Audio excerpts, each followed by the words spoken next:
Hi friends, welcome to the discussion of why the words want you to be average. This discussion is divided into three parts. In the first part, we are going to look at the reasons why the words want you to be average. In the second part, we'll see how the world conditions that you become an average person. In the third one, we'll see how you can break out from being an average person. So let's begin our journey. If you are an average person, you are being given a very mediocre salary so that you can just meet your ends, right? So it's very easy for them to have cheap labor employed if you are an average person. Next point is being best consumers. You would have heard about this concept of dopamine rush, when you do shopping. Some people also call it as a retail therapy. What happens is our brain releases a chemical called dopamine when you think of buying something new, when you do shopping. So, since the average mediocre person, is not self fulfilled, it's not feeling self-worth, he indulges in these kind of pleasures which give them a dopamine rush in their brain. Now since the world wants you to be attracted by the things they are selling, you being an average person, you become an easy customer for them because they know that you can be easily influenced, and you are always available to watch their commercials, watch their ad, and being impacted by them. Now, moving to the third point, if you see, like our normal work lifestyle is like 9 to 10 hours of work every day. Now, this kind of work has given a rise to a lot of lifestyle diseases such as blood pressure, uh, cholesterol, or stress. So, these are the new age diseases which were not there earlier, and this happened because of this work lifestyle that we have. And now we also have an industry which flourishes on your unhealthy lifestyle, and these are medical industry, these are healthcare industry, and these are fitness industries. So now if you are an average person, more or less you are going to toil hard to earn the money, and in that process you will disregard your health and you will not be healthy. And now these industries benefit from you when you have an unhealthy lifestyle. Moving to the next one, when you are an average, you never challenge the status quo. What I mean by that, the authorities, the government, the gatekeepers, they never want people voices, to bring them down. They enjoy their authority, they enjoy their power. But if you're an average person, you always are subdued. You always follow the instructions and you never question their authority. And this is what the government, this is what the gatekeepers, this is what big corporates want, that you, being an average, don't challenge the status quo, and so that they can easily flourish. Now that we have seen why the world benefits from you being average, let's move to the next section, how the world, you know, conditions that you become an average person. So here we see the first point is traditional schooling. And if you are aware, the traditional schooling evolved because in the industrialization age, more than 100 years ago, people wanted to have workers in the assembly line to sit there for 9 to 10 hours, listen to a supervisor, and do the work exactly the way it has been told to them. And because there was no formalized system of making people trained like this, they developed a formalized education system which is still followed in our school.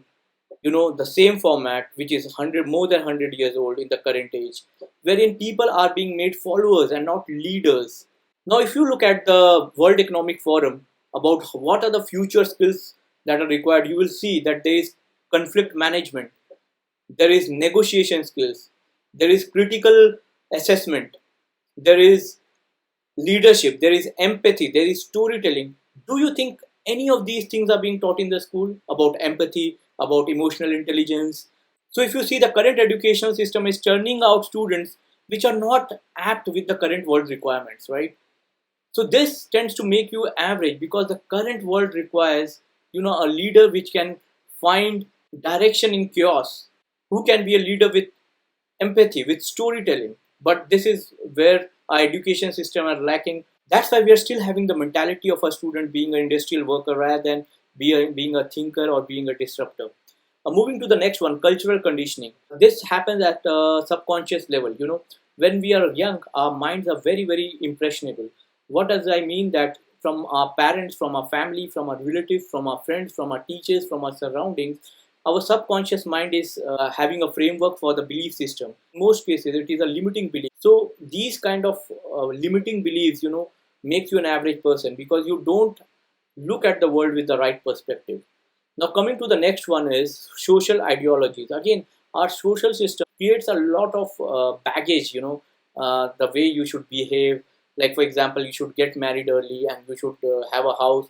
And many people fall in this trap of, while their job, they take a loan for having their own house.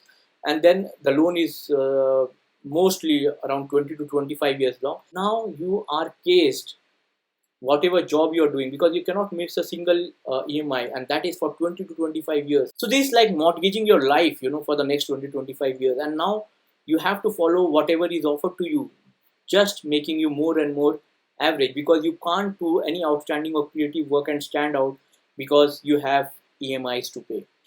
Now next one is distractions. Now this world uses our cognitive features to exploit our attention. You will see there are a lot of clickbaits and there are a lot of breaking news and fear driven news. Why is that? See, we as a human, we have evolved for so long because our survival instinct is very strong.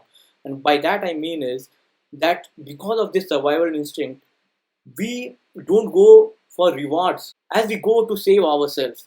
Now, give an example. In the caveman days, like if a person came out of his cave and found that there is a beautiful mango, delicious mango, he can perceive that on a tree. But he sees there is a shadow also of a lion coming from the backside of the tree. But he's not sure that that might be a lion because it's just an impression and he's skeptical about it. But still, he will not go to take that mango because the reward is very low in incentive compared to the life that he has. Similarly, these news channels, these reality shows try to exploit our brain to make things either very dangerous to grab our attention level, or to address our emotional mind where we get more emotional and get driven. So, and when we get driven by them, we lose focus in our life. We are lost when they hijack our perception and they want to show the world they want to project to us, so that they get the eyeballs and they get our attention and they get the TRPs. So now, having discussed why and how, let's go how to break to be out of average.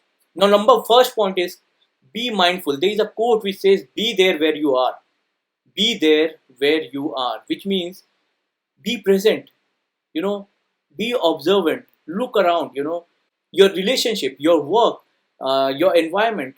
Please be present to that and be mindful of the things you are doing. Just don't appear without a purpose. Have more clarity in life. Number two would be avoid lower stimulation of life, such as shopping, food, entertainment. See, when you are self fulfilled, there is a self actualization, wherein you feel more happy and more pleasure from the respect that you get from the society. Number third is have a bigger purpose in life. Generally, what happens that we don't plan our life. See, we tend to overestimate what we can do in 1 year and underestimate what we can do in 10 years. So we need to be very clear. Some people, for example, they work in a company for 10 years, but they don't do anything new. So what I mean is, like, though they have 10 years of experience in that company, it's not 10 years, it's just 1 year repeated 10 times. So sometimes you need to take a step back, and because you are part of the picture, you don't see the big picture. So that's the point of reflection. And finally, I would like to say be fluid, embrace new culture and habits. And here I have an example of a flowing water. When I was a kid, we had a poem on Behta Pani Nirmala, which means that a flowing water is always pure. What does it mean? That because this water flows from different mountains, different forests, different obstacles, has experienced different things of life, is always pure. कि जो भी पानी बहता है वो बहुत निर्मल होता है. Which be fluid, be flexible, be adaptable. Because if you think that you are already full of knowledge, whatever is put would be overflowing outside and you will not gain from it. Because now you have seen different pathways and you have adjusted, you have adapted. So once you are more fluid and adaptable, you are going to step an inch towards getting out of mediocrity and embracing life on a bigger term. Now, at last, I would like to say that Steve Jobs once said that everything around you that you call life was made up by people who were no smarter than you. And you can bring a change. You can influence people and you can live the life that you want to live. So please be mindful and please be happy, because if you are happy, There is nothing better than that. And this is your life. Have good choices. And if you like this video, please subscribe to my channel and like the video, and I would be happy to look at your feedbacks and look forward to being engaged with you. Thank you.